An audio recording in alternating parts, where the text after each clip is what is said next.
kembali lagi bersama saya Alis Fitriana Solihah. Di sini saya ingin menjelaskan mengenai keterampilan yang harus dimiliki oleh seorang manajer. Sebelum menjelaskan lebih jauh, di sini saya ingin menjelaskan mengenai apa itu manajer.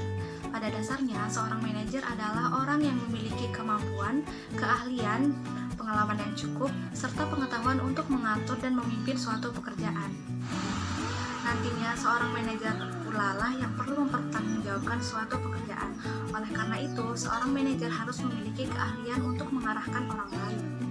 Posisi seorang manajer adalah posisi yang paling digemari dan paling dinanti-nantikan oleh karyawan di perusahaan manapun. Posisi ini adalah awal proses untuk naik ke jenjang yang lebih tinggi di dalam dunia kepemimpinan. Seorang manajer bertanggung jawab untuk mengawasi dan memimpin pekerjaan sekelompok orang dalam banyak hal. Nah, seorang manajer pula diberi kepercayaan oleh atasan untuk tugas dan tanggung jawab yang lebih.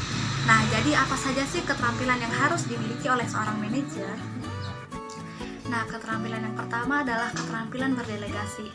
Nah, delegasi adalah tindakan meneruskan tugas dan wewenang yang terkait dengan pekerjaan kepada tim kerja atau karyawan lainnya.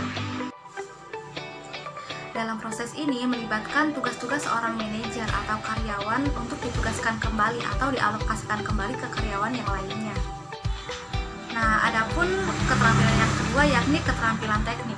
Nah, seperti kata teknik, keterampilan ini tidak hanya melibatkan penggunaan komputer, membuat kode program, mesin operasi ataupun perangkat lunak lainnya. Nah, keterampilan ini juga diperlukan untuk meningkatkan penjualan, merancang berbagai produk, serta memasarkan layanan dan produk. Nah, adapun keterampilan yang ketiga yakni keterampilan konseptual.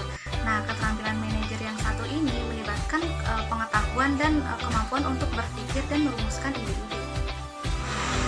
Selain itu, seorang manajer juga harus melihat keseluruhan konsep, menganalisis, mendiagnosis masalah, serta menemukan solusi yang kreatif atas tugas yang diberikan.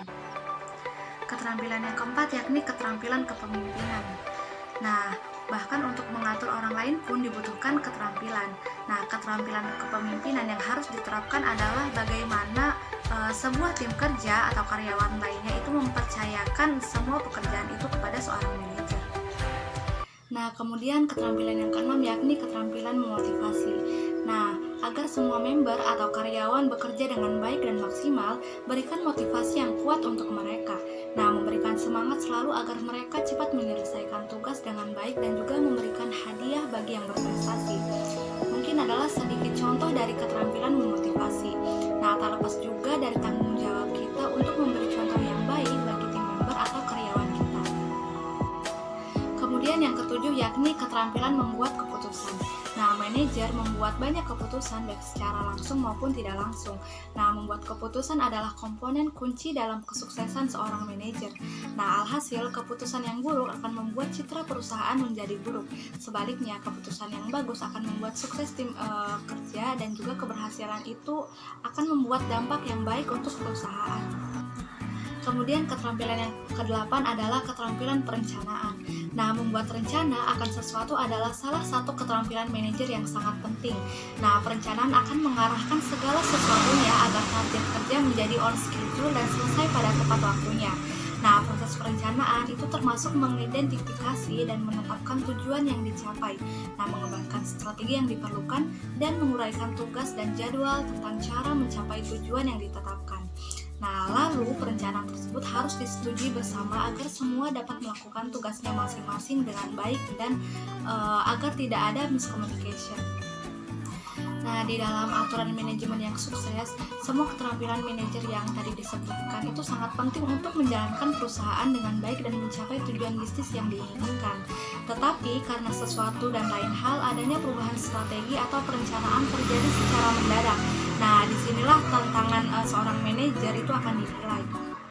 Nah, kemampuan untuk mengatasi masalah demi masalah itu harus diatasi dengan sigap. Nah, dengan mengantisipasi adanya kemungkinan terjadi suatu masalah dalam melaksanakan suatu tugas, itu harus juga dipikirkan. Nah, buatlah dalam jadwal kerja itu bagaimana akan mengatasi masalah jika terjadi. Nah, bagaimana sih jika terjadi ketidaksepakatan antara seorang manajer dengan pemimpin? Nah, hal yang harus dilakukan adalah bijaklah dalam berkomentar. Nah, apapun keputusan seorang manajer itu sebaiknya melaporkannya kepada atasan agar diberi tanggapan yang jelas. Nah, jangan lupa pula setidaknya untuk mendapatkan feedback dari tim member mengenai seorang manajer. Nah, hal ini akan membuat seorang manajer itu menjadi lebih baik lagi. Baik, mungkin itu saja yang dapat saya sampaikan mengenai keterampilan yang harus dimiliki oleh seorang manajer. Kurang lebihnya mohon maaf. Wassalamualaikum warahmatullahi wabarakatuh.